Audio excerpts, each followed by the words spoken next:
time. You're experiencing it right now.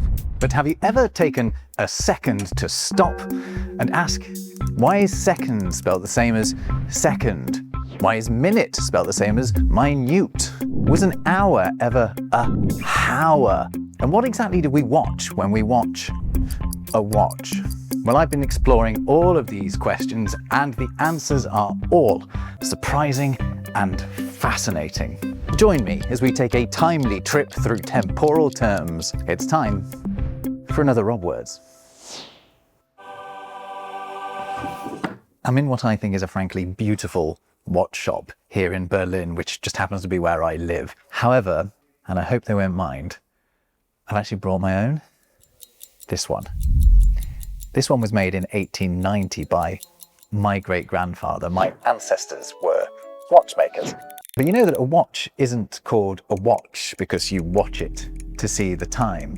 A watch is called a watch because it wakes you up. The words wake and watch are, historically speaking, the same. They come from the same Old English term meaning to remain vigilant. The first references to a clock as a watch referred to alarm clocks. In fact, the word alarm comes from the French alarm, meaning to arms, to your weapons, the enemy is coming. A shout that is sure to get anyone out of bed. The word clock itself is a fascinating one. The word clock has nothing to do with the face or the numbers or the hands. It's not because you clock it to see the time. A clock is so called because it has a bell. Clock is related to the German Glocke and the French cloche, both of which mean bell. In the medieval period, the way people knew the time was from the toll of the bell, not what the dial said, which, if there was one, was secondary. To this day, when we say 3 o'clock, we're saying 3 chimes of the bell. O'clock is of the clock, or essentially of the bell. This is from a 15th century last will and testament where dear old John Barrett of Bury St Edmunds says he wants his funeral mass to be held at 7 of the clock. So watches are wakers and clocks are bells. But now let's talk about time periods. First, second. By which I mean we're going to talk about second first. We'll do minute second in a minute, but just this second, let's look at second first. On the face of it, clock pun, it is odd that we use the same word for a brief period of time as we use for the position between first and third. Just think about it, second and second. But it stops being odd when you realize that the time period the second is the second of something. Here we have a creative representation of an hour. Now we divide an hour into 60 little pieces, which we call minutes. And then we divide those minutes into 60 little pieces too, which we call seconds. Now the reason a second is called a second is that it is the result of the second division of an hour. Bear with me. So it comes from the Latin secunda minuta, meaning second minute, hour minute being a prima minuta, or first minute. Now, while trawling through old uses of the word seconds, which is the sort of thing that I do, I found this wonderful one that shows that logic taken even further. It's from an introduction to algorithm from 1539 and describes how the year has 365 days, the day 24 hours, the hour has 60 minutes, every minute 60 seconds, every second 60 thirds, every third 60 quarts, so fourths, every quart 60 fifths, every fifth 60 sixths, and so forth infinitely. The third, fourth, fifth, sixth, etc. each represent a new division by 60, and all of these time periods would have been truly tiny. By this logic, a sixth would be 1/777,600,000th of a minute, or 1/46,656,000,000th of an hour. And I'm not sure 16th century clocks were that accurate. We're dealing with time periods that even now we would struggle to measure. They are so minute. What's this? Is that minute? Or is it minute? Well, do you know what? it kind of could be either, because those two words come from the same source. Both minute and minute derive ultimately from the Latin minuere, meaning to make small. In the case of the time period, it becomes the noun form minuta, i.e. something that has been made small, a small thing, and appears in prima minuta, the first small thing. Meanwhile, the word minute is an adjective form of the same Latin verb. The two English words should probably be pronounced the same given their identical spellings. However, the weird pronunciation of the first syllable of minute is thought likely to have been influenced by other tiny words like minor and minus. It goes way back too. Here it is in a pronunciation dictionary from 1764. Fun fact though, the first recorded usage of the word minute in English is not to refer to a period of time, but to a coin, one described as being of trifling value. And to this day, as well as representing 1/60th of an hour, a minute can also represent 1/60th of a degree. Indeed, a second can also be 1/60th of 1/60th of a degree. Here's Geoffrey Chaucer, no less, using it with just such a meaning. Understand well that these degrees of signs, he's talking about constellations, star signs, which rotate in the heavens, are each of them considered of 60 minutes and every minute of 60 seconds, and so forth into small fractions infinite. He wrote that sometime around the 1390s. Amazing. Apologies if all this talk of degrees of rotation is making your head spin. We will move on in a tick. But before we do, I need to take a second to mention another second just ticking along in the English language.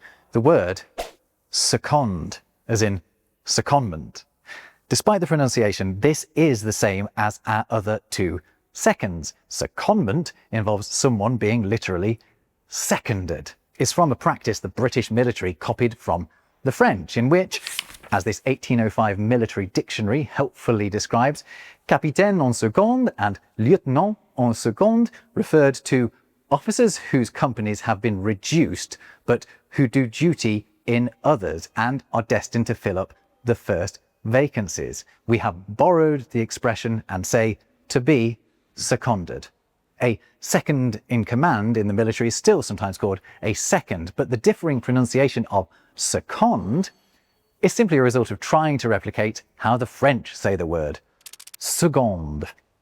We're going to tackle the etymology of hour in around about a moment, but first, let's see how many time references I can cram into this next bit. Now, when I'm not time traveling, I like to travel the world from my own home using this video's sponsor, NordVPN.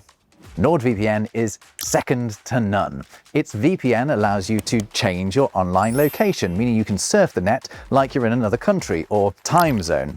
That allows you to clock internet content that isn't available where you are. And when it comes to staying safe on the net, our glass runneth over, because NordVPN will disguise your IP, protecting your device on unsecured public Wi-Fi. For your overall internet security, on NordVPN you can depend. You lump in its Threat Protection Pro feature and you've got the whole package. It's ticking all the boxes, scanning any downloads for malware, steering you away from dangerous websites, and blocking trackers and ads. What's more, you can keep your whole family protected, grandfather included, by having NordVPN on up to 10 devices. So to secure all these big benefits, go to nordvpn.com/RobWordsVPN or follow the link in the description to get an exclusive deal with an extra 4 months, that one's cheating a bit, on top. And you can essentially try it for free on account of NordVPN's 30-day money-back guarantee. So give it a go. Get protected. Period. The clock agrees. Now, did you know there was a period in around the 14th century when an hour was being broken up, not into minutes and seconds, but points, moments, ounces, and atoms? You can see it in this quote, which I showed in a recent video about metric and imperial units, because how crazy is it to see ounces as a period of time? It's because ounce, and indeed inch, both literally mean 12th. There were 4 points to the hour, and a point was 10 moments. So if you've ever wondered, a moment is, by my maths, which isn't always perfect, yeah, it's a 40th of an hour. So 90 seconds, which is rather longer than I was expecting. The smallest unit here is the atom. Why? Because the word atom comes from the Greek for indivisible. You can't get any smaller. Of course, it turns out that physical atoms are divisible with a bit of effort. But what of the word hour itself? Well, that too traces back to ancient Greek, to ora, which, as well as just meaning hour, could also mean season. So hours are effectively seasons of the day. But to the ancient Greeks, like many other ancient civilizations, an hour was not 60 minutes long. They used what we call temporal hours or seasonal hours that varied in length throughout the year. Daytime and nighttime were broken up each into 12 hours that would lengthen and shorten as sunset and sunrise changed. A daylight hour could be our equivalent of 45 minutes in the depths of winter, but 75 minutes at the height of summer. But that word ora passes from Greek into Latin, from Latin into French, and from French into English. And while researching the journey this word took into our language, I came across this, in my opinion, mind-blowing quote. It says, "The H in hour became mute in Romanic." That's the late Latin that would morph into French, Spanish, Italian, and others. And says, "And though since written in French, Spanish, and English, has never been pronounced." Did you get that? In English, the H in hour has never been pronounced. It was never a hour. Not only that, it was never pronounced in French either. So when we borrowed the word from French, the H was already silent. We were borrowing silent letters. I think that's really something quite annoying, but it's something. Hour is one of many thousands of French words that entered English after William of Normandy, aka William the Conqueror, conquered England in 1066, seizing power from the Anglo-Saxons. So that raises the question, what was the English word for hour before the French brought over the word hour? Well, it's at the end of this very same note. It was tide, or as we now pronounce it, tide. It's the same word we use to describe the moon-led cycles of the sea, or in words like Yuletide. Tide meant a period. The Anglo-Saxons also had the word stund or stound to describe a short amount of time, which was used to mean an hour as well, and is almost identical to the modern German word for an hour, Stunde.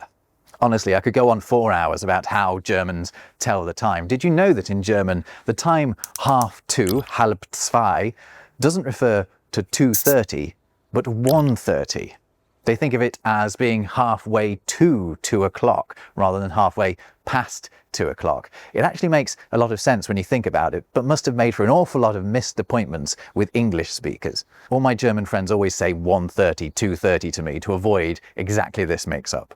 Another concept that gets lost in translation is the English term midday, which many of my German friends will interpret as being vaguely sometime around the middle of the day, which makes sense. But in fact, it means a precise time, doesn't it? Noon. However, allow me to really mess with your head now by telling you that noon isn't 12 o'clock. Not if we're taking the word literally. The word noon can be traced back to classical Latin, where it was nona and meant the 9th hour of the day. It's the same non we use in words like nonagon, a 9-sided shape, and indeed, it's ultimately related to our word 9. So which is the 9th hour of the day? Is it 9 a.m?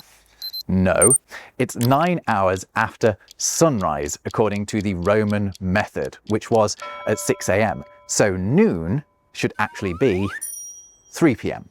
And look at this text from the 1400s. You can see how noon was seen as the midpoint between midday and dusk. If they eat at midday, she shall eat at noon. If they eat at noon, she shall eat at evening. Let me just run you through some more times of day because they're totally worth a look. Starting with dawn. This is a word coined by Shakespeare. Before Willie came along, it was known as the dawning. Morning, on the other hand, has made the opposite journey. Morn was sunrise and the period around it was the morning. Afternoon, as we've already discussed, should probably begin at 3 p.m, but has historically meant the period between your midday meal and your evening meal. I'd call them lunch and dinner, but I know that others wouldn't. Let's not get into it. Twilight is the between light. The twi is related to twixt, tween, twain, and indeed two. It's the light between afternoon and evening. Dusk is a reference to how dusky and dark that time of the day is. However, the word was originally ducks rather than dusk. I mean it. And night means, well, night. Its origins run way back to the ancient ancestral language shared by languages all over Europe and beyond. That's why so many words for night across Europe are similar to night. They all mean that dark bit that isn't the day. Which leads us neatly onto our next unit of time, the day. 24 little hours. Day is an excellent, earthy, Germanic word. Look across English's Germanic sister languages and they all use something that isn't a million miles away from the word day, especially if you look at how the word day used to be spelt in English. But the relatives of the word reach far and wide. It's believed to have stemmed from an ancient root that meant something like to burn, which makes sense, right? Every day begins with the rising of a burning ball in the sky. Several of our names for days of the week also testify to English's shared Germanic history, mentioning deities worshipped by the Anglo-Saxons before they went Christian. Our days of the week are named as follows: Space Rock, Germanic God, Germanic God, Germanic God, Germanic God, Roman God, Burning Ball in the Sky. Together they form a week, a word that has its own mysterious origins. All the experts are certain of is that it goes way, way back. But what they reckon is that it may have started out as a word meaning a change of duty, a reference to the gods that each do their duty overseeing the days. There are a couple of words in other languages that back this idea up too. Firstly, Latin has vicis, meaning turn or change. And secondly, Old Icelandic had a word, vika, which meant a distance travelled at sea, which seems quite far away, doesn't it? However, that distance is thought to have been calculated based upon how far you can get before you have a change of duty, i.e. a change of the team of rowers. Could be related, right? So that's a week. But in the past, English had another name for a period of 7 days. Did you know that? It was a sennight, more literally a seven night. In Old English, it was sjorvenicht. Sennight may have fallen out of usage, but its supersized cousin, the fortnight, has not in the UK. Anyway, I use it all the time. And that is just a 14 night, a fjorwertenenicht. We just lost a few syllables through a millennium of compound laziness. You can understand why sennight fell by the wayside. It wasn't doing anything that week couldn't do instead. But there are a couple of timely terms that have died out that I would gladly resurrect. For example, we used to have a word for the day after tomorrow, a concept that currently requires 4 words to get across. The defunct designation Overmorrow was far superior. Look at this quotation from 1535 in the Coverdale Bible. "Let us make our prayer unto God today, tomorrow, and overmorrow." Beautiful. Here in Germany, they've kept their equivalent Übermorgen, and the language is richer for it. You can even say Übermorgen for the day after tomorrow. So that would be overmorrow. But I would settle for just bringing back overmorrow. And then the day after we brought back the word for the day after tomorrow, we're going to bring back the word for the day before yesterday, which by that point will be today, won't it? Anyway, the word we lost was ereyesterday, or as it appears in the same old 16th century Bible, yesterday. By the way, precisely what the yester in yesterday means is a bit of a quandary, especially given that the Gothic version of the word, say it with confidence, Rob, gistrodagis, meant tomorrow, not yesterday. The to in tomorrow, and indeed today, is thought to come from an Old English construction. In the case of today, it meant to this day, and by extension, tomorrow means until the coming morning. Now, the moon has come up a couple of times in this video already as the driver of tides and the eponymous hero of the first day of the working week. However, Earth's celestial companion also exerts its influence over our calendars, because the word month means nothing more complex than a moon. In terms of their historical development, moon and month are essentially the same word, meaning the phrase lunar month, though necessary to differentiate from a calendar month, is a tautology. It says the same thing twice. It says moony moon. A period of 3 months is called a trimester, from the Latin for 3 months, and a period of 6 months is called a semester, from the Latin for 6 months. I only mention these because I used to be under the impression a trimester referred to a third. A 9-month pregnancy has 3 trimesters after all, and a semester represented half of something, like semi. That's why an academic year has 2 of them. But no, the mester bit is from Latin mensis, meaning month. A semester is 6 months.